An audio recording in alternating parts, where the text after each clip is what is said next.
Welcome to the Deep Dive by Outlier, where we uncover the market's hidden trends and give you the edge you need. Head on over to ovtlyr.com right now to save time, make money, and start winning with less risk today. Now let's jump right in. Hey everyone, welcome back. Today we're going to do a deep dive into something that's been making headlines, India's brain drain. Yeah, it's a pretty big deal. It is, and we're using this CNBC article as our guide. It's really fascinating. We're going to try to figure out why so many skilled people are leaving India. And what it means not just for India, but for the whole world. Exactly. And to get started, I think it helps to put a face to this trend, So let me introduce you to Keshav Raj. Okay. Keshav is a computer science grad from a top university in India. You'd think he'd be getting all sorts of amazing job offers. Yeah, especially with how much India's tech industry is growing. Right. But the reality is he's actually having a really tough time finding a job that pays well. Oh, wow. Yeah. In fact, he's stuck at a customer service job, making about 22,000 rupees a month. That's not much at all. Nope, not enough to even cover his student loans, which his family had to take out to help him with his education. Oh, man, that's got to be tough on everyone. It is. It really highlights the human cost of this whole brain drain thing, And it's not just Keshav either.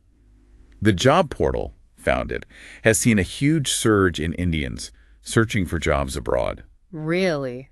How big are we talking? A 59.4% increase. Crazy, right? That is massive. It is. And a lot of those applications are from folks in STEM fields. Basically, for every 10 people who applied last year, almost 16 are applying this year. So it's getting worse. It seems like it, yeah. And it's not just the super experienced professionals who are leaving. It's the younger, more ambitious folks, too, even those who are just starting out in their careers. Interesting. So is this just happening in India, or are other countries experiencing this, too? It's definitely happening in other places, especially in developing economies. Right, where it can be harder to find good jobs. Exactly. But in India specifically, development economist Jayati Ghosh says it's because job growth isn't keeping up with economic growth. Oh, so even though the economy is growing, there aren't enough good jobs for everyone. Yeah, which seems kind of counterintuitive, doesn't it? It does. You'd think a booming economy would mean more jobs, not fewer. You would, but apparently not.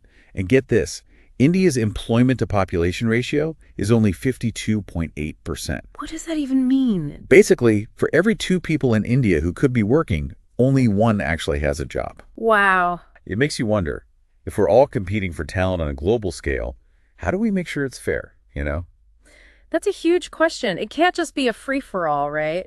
We got to think about the ethical side of things. Exactly. It can't just be about individual ambition. We need to create a system that benefits everyone. Right. A global talent ecosystem that lifts everyone up. Otherwise, it's just going to make existing inequalities worse. Totally. We can't just have a system where one country wins and everyone else loses. We got to be smarter about this. So what can we do differently? How do we create a system like that? Well, we got to start by thinking about ethical recruitment practices. Okay, that makes sense. And things like knowledge transfer initiatives, where countries share expertise and help each other develop. Oh, I like that idea. Sharing knowledge instead of hoarding it. Exactly. And another thing is to create programs that support returning migrants. Returning migrants? Yeah, people who go abroad to work, gain experience, and then come back to their home countries, they bring back so much valuable knowledge and skills. Oh, yeah, that makes a lot of sense.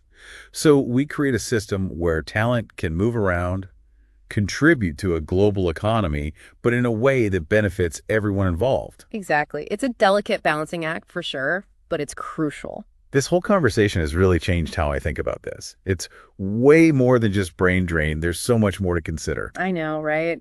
It's way more complex than I realized at first.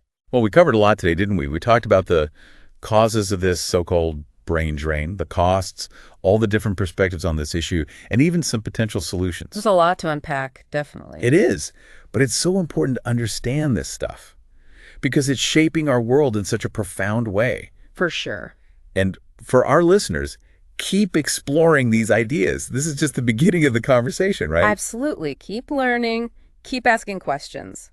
And that's a wrap for today's deep dive. We'll be back soon with another fascinating topic. See you then. Until then, happy diving, everyone. Hey, thanks so much for deep diving with us today. Head on over to outlier.com. That's ovtlyr.com to save time, make money, and start winning with less risk today. And we'll see you next time.